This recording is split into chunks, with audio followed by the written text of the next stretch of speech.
Hi friends, welcome back to Our Family Cooks. Today we are going to be making homemade pie crusts, and I have not made these for quite a few years, so I'm so excited to get my skills up and going again for pie crust because I'm wanting to make some quiches. I probably haven't made those in like 5 years too, but it just sounded really good. So I'm excited to go through making our pie crust so you can also learn how to make these at home. Let's get started. So to make homemade pie crust, you only need 4 ingredients. We need all-purpose flour, butter, water, and salt. Things that most people have in their house all the time. I know back when I was younger, my grandma would make pie crust with lard. She had this gallon-sized pig fat lard bucket that she just kept on top of her fridge, and that is how she made pie crust. She made pie crusts, and they were always so delicious. So I'm excited to get my skills back going and making ours with butter this time because I don't have a massive tub of lard. And our salt. And the reason I have my blender over here is because it is best to use a food processor, or if you want, you can do it manually with a fork, but I feel like my blender will work a lot easier because I have the pulsing option.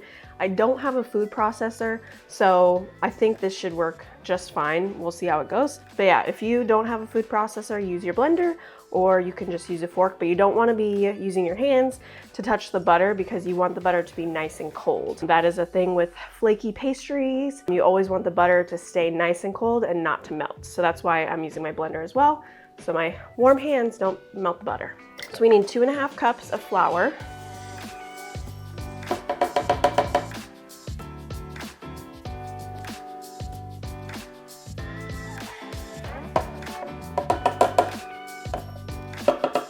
And then we only need a teaspoon of salt. And I'm gonna pulse that together quick just so the flour and the salt get incorporated, and then I'll add the butter. There we go.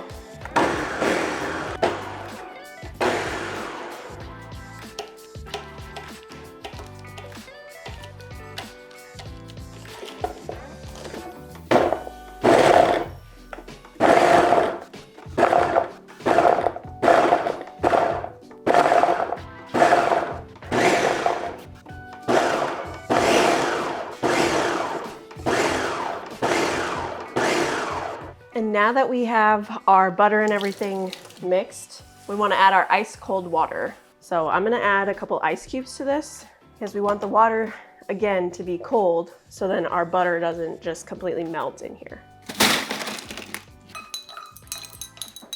And so the texture of our flour and butter mix right now is kind of like sand. So there's a couple chunks in there, but not a lot of chunks, like chunks of butter. And we're going to add the water so it all mixes together and forms an actual dough that we can use.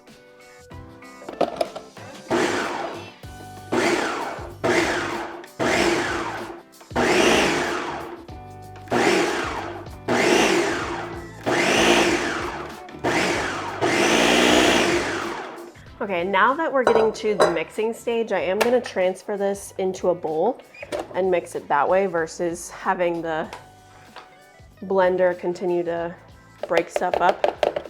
Even though this isn't a specific food processor, my blender still worked great to get everything incorporated.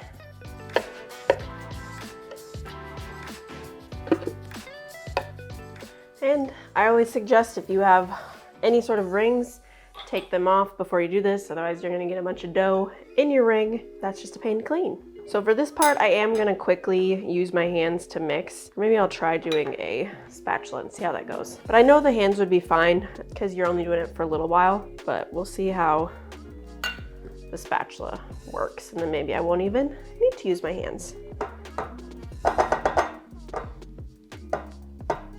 Okay, we're getting there. It's still a little flaky, so we need some water.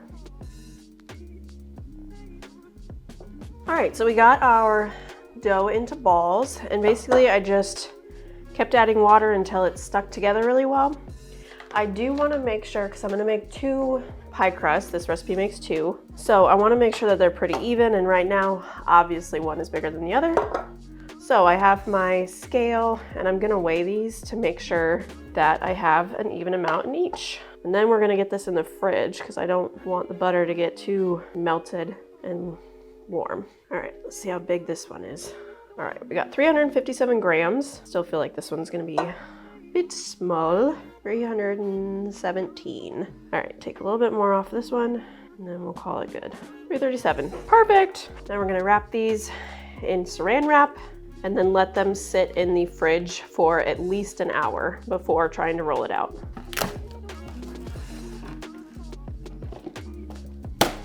And these you can also make ahead of time. So if you're just wanting to make one pie or one quiche, you can put one in the fridge and then put the other one in the freezer, and that'll last for quite a while, a month or so. So this is also a great meal prep thing. You can make your dough ahead of time, and then it'll be all ready and in the freezer for when you need it.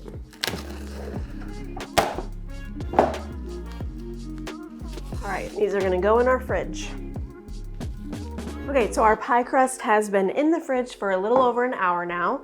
So we are going to get those out, and then we're gonna roll them, and we will par bake them, which is the term for partially bake. And I have this nice mat that has diameters in inches, so you can see how big your pie crust is getting. And it has some sort of sticky thing on it, so it won't slide around on your countertop. I'm gonna do one at a time, and I have my nice pie pans here. These are actually my mom's. She's letting me borrow them. So these are 9-inch pie pans. So we wanna make our circular dough about 12 to 14 inches. You want it to be 3 to 4 inches longer than the pie plate, so then it goes up the sides. All right, let's see how this set. It feels nice and hard, so I think we will be good.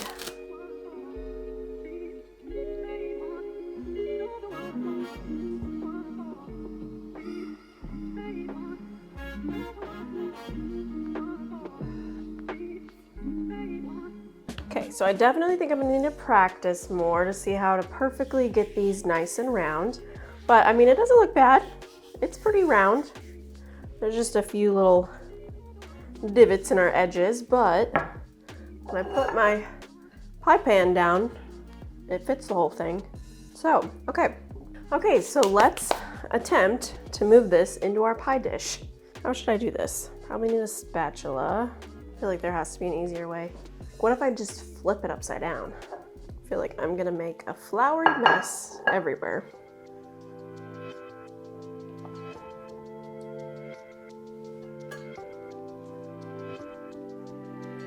Okay, not bad, not bad. Moved pretty well. Do need to have another one to roll out, so I'm gonna, not bad. Fit in there. Now we just press it up against the edges. Try not to poke any holes into it, and we'll just form it around the side. Okay, so it's not a professional pie crust. I'm gonna get a fork and see if we can try and make this look a little prettier. All right, we're gonna poke holes because this helps prevent a bunch of air bubbles from coming up while we bake. Because we're gonna be partially baking this first, so we're gonna bake the crust by itself before we put anything in it. And you wanna do that when you are putting anything wet, so like doing a quiche or pretty wet pie, or even like a chocolate pudding pie where you're not gonna be baking the actual pie. You want to bake it first, so. And your filling should not fall through these holes since we are baking it first, and so all the holes will pretty much be filled in during the initial baking. Okay, so there's all of our holes. My crust looks interesting. We'll see if our next pie crust, if I can make it look a little nicer. Okay, and for this one, I'm gonna try something a little different. I'm gonna try kind of rolling it into a flat round shape before taking the paper off and see if that kind of helps it stay in a better. If you are an expert pie maker and you've made lots of pies, I would love some tips in the comments about what you have learned really works well, because like I said, I haven't made these in years, so I'm pretty inexperienced on the pie crust area. I do want to try doing like a rough puff pastry where you have, or even like homemade croissants where you have all the layers, because I've seen that on Great British Baking Show so many times, and it just looks fun to make. This might be working pretty well. It's staying in a circular shape. We'll see.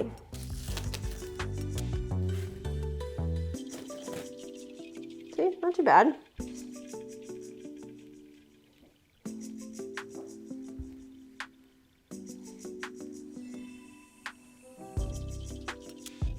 Okay, so this one definitely rolled out a lot easier and a lot quicker than the first one. So I would say keep it in your saran wrap a little bit and kind of roll it around, get it into a nice disc, and then transfer it onto here and fully roll it out. I feel like that worked a little easier the second time. All right, let's see how transferring this one goes. Oh, nice. Out of my way. And this is also dishwasher safe. It's so big, I usually just rinse it off and kind of scrub it myself, but it is really nice that it's dishwasher safe. And while I was rolling this out, I was thinking, I wonder if you're just supposed to set it in here and then cut off any extra stuff, and that's how people get it to look so nice instead of like my folded edges where it looks not the best. So I'm gonna try that this time and see how that goes. I need to practice some like pretty edges too. And if you can hear any background noise, my husband is finishing up our basement. I am currently pregnant with baby number 2, obviously. So we're finishing one of the rooms in our basement so then we can have an office area to make room for another baby. So if you hear any construction noise, just ignore it, it's fine.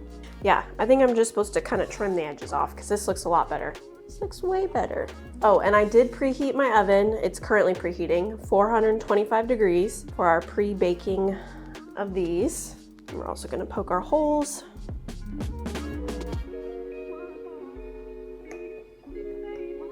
This one looks much better than the other one, so yay, I'm proud of that. Still need some practice, but that's okay. Moving on to our next step. We are gonna add parchment paper to both of these.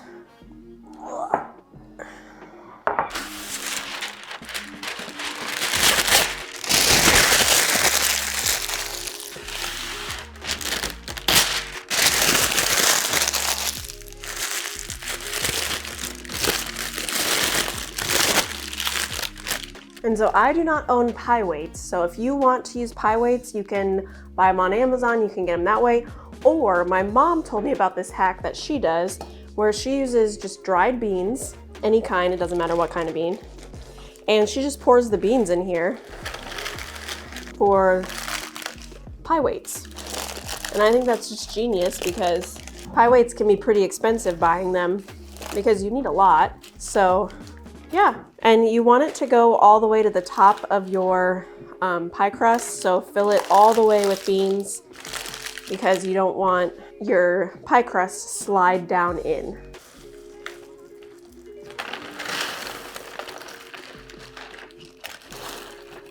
Okay, and I've got some more bags.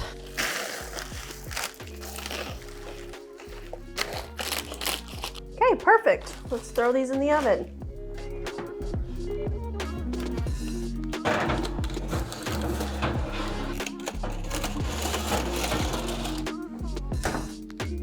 And we'll bake these for 15 minutes. All right, so our 15 minutes are done. We need to take our pie crust out. And we're just gonna take the beans out of our pie crust. Go ahead and put these beans in our big bowl. And this is just to let them cool down. They look really good. I gotta say, they smell delicious. Oh, yum, look at that. Okay, so now these are gonna go in for another 5 minutes.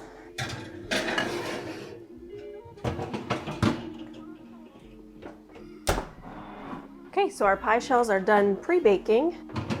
Get these out and let them cool. So that is how you make a pie crust. We mixed all of our ingredients together. We par baked it, so we baked it halfway before adding any filler in. They look delicious, and I ended up making 2 different types of quiche with our pie dough that we made. So make sure to check out that video where I walk through the steps on making the quiches here. And then I will also link all of the recipes in the description below to both of the quiche recipes and how to make the pie crust. So I cannot wait to see you again next time. Make sure to come back, like, subscribe, and I will see you again next time. Thanks y'all, bye friends.